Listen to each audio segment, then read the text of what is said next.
The shocking character death in Tokyo Vice Season 2, Episode 5 raises questions about who betrayed the Kaharakai and Oyabun Ishida.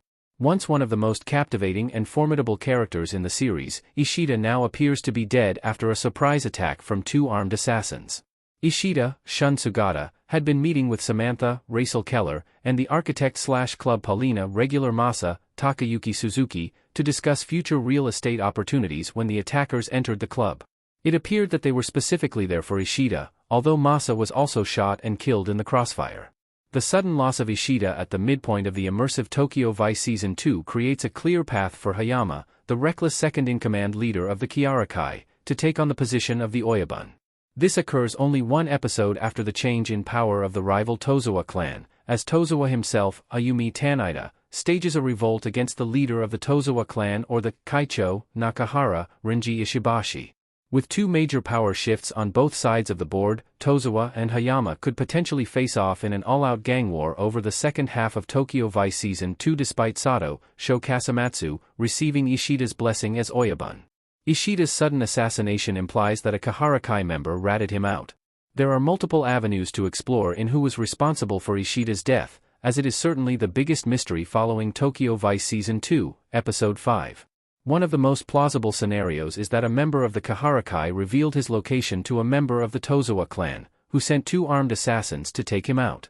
Under the presiding rule of Nakahara, the Tozawa clan likely would not have been so bold or dishonorable as to sneak up on Ishida and murder him in cold blood.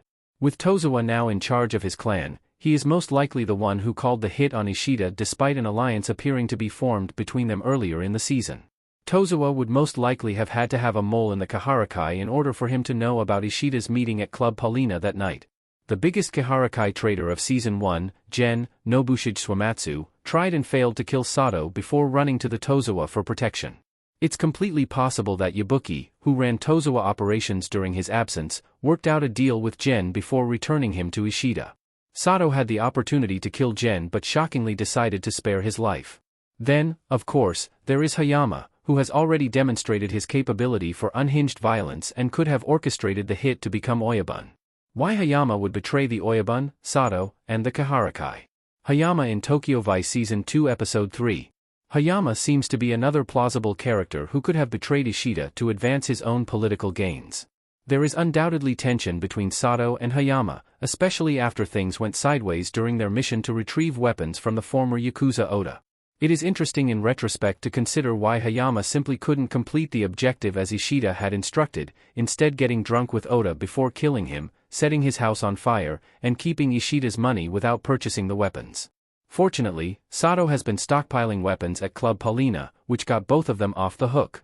Hayama is an untrustworthy and spontaneous character, hinting that there is more to his recklessness than it simply being a character flaw.